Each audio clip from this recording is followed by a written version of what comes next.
Nous passons donc à la question de M. Ambise, adressée à M. Goffard. M. Ambise, vous avez la parole. Merci, Monsieur le bourgmestre. Monsieur Légevin, dans la Nouvelle Gazette de ce mercredi 21 mars, je lis « Des communes vont dans le mur ». Cet article fait état que beaucoup de communes sont citées précisément Charleroi, pallient au nid de poule en venant ajouter de l'asphalte à chaud ou à froid, souvent tassé avec les roues du camion. Il y a quelques mois de cela, je vous interpellais sur le système mis en place pour déterminer quelles étaient les rues à refaire et quelles étaient les priorités qui étaient données. Je lis toujours dans cet article, ouvrez les guillemets, en Wallonie, c'est Légevin des travaux qui décide un peu au pifomètre, fermez les guillemets. Il nous est expliqué dans cet article que l'idéal est d'avoir un système de prévention qui intervient à l'apparition même de la fissure dans le bitume via une injection de produits, comme cela est le cas en province de Luxembourg et qui apparemment a fait ses preuves. Ce système permet de faire des économies substantielles car il interrompt immédiatement la formation de futurs nids de poules qui conduit, nous le savons tous, à un champ de bataille en quelques années et qui ne peut être alors résolu que par une intervention lourde sur la voirie qui nécessite du temps et des moyens que nous n'avons pas. Pourriez-vous envisager pareille solution pour Charleroi? Je vous remercie d'avance pour votre réponse. Je vous en prie, monsieur.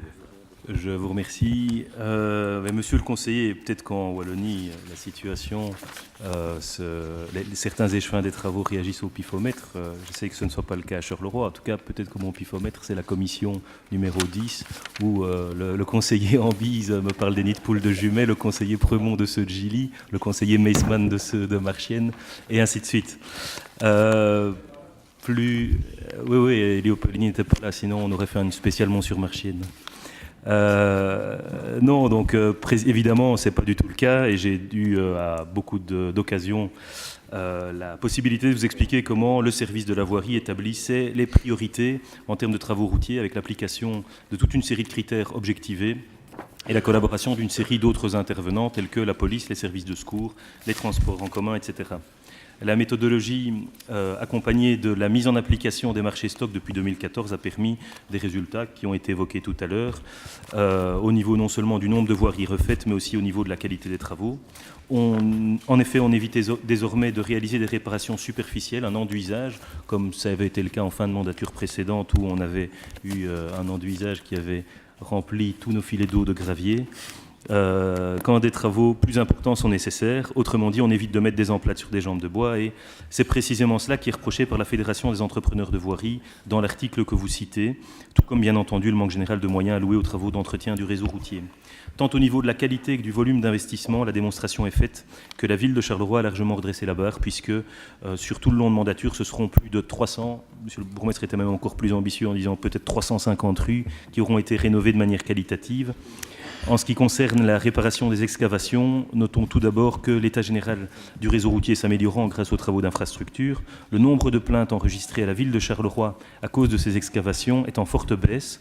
Donc en 2017, ETIAS a reçu 87 plaintes, alors qu'en 2013, elle en recevait 159. Donc on est pratiquement du simple au double. On peut évidemment s'en réjouir. Il en va de la sécurité des usagers et de l'impact financier sur le budget de la ville. En termes de chiffres, le service de la voirie dispose d'un marché de fourniture de différents types d'asphalte et notamment de l'émulsion qui est utilisée dans le procédé que vous mentionnez. C'est un marché de 700 000 € pour 4 ans, même si, de l'avis unanime des experts, une vraie réparation vaut toujours mieux qu'une intervention provisoire. Et c'est ce à quoi nous nous appliquons à la ville de Charleroi. Je vous remercie. Merci. M. Ambise. Oui, dans l'article, en fait, le produit qui est utilisé au Luxembourg, c'est un produit qui est injecté au moment où les fissures apparaissent.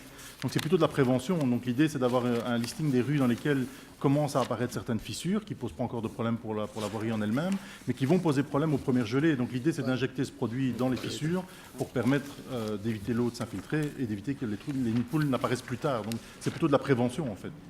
Donc c'est effectivement une technique qui existe, qui a été notamment éprouvée. J'ai mis quelques photos d'ailleurs sur Facebook il y a quelques mois d'ici à ce sujet-là. Notre objectif, c'est vraiment d'avoir un éventail de solutions pour que chaque problème puisse trouver sa solution. L'apparition de quelques fissures, c'est la technique que vous indiquez. Quand c'est un peu plus important, ça peut être un simple enduisage, ce qu'on ne fait plus, mais c'est toujours possible. Ça peut être un rabotage pose ou ça peut être des rénovations bien plus lourdes. Le conseiller Monceux pourrait vous donner des heures d'explication sur la technicité de ce que j'évoque ici.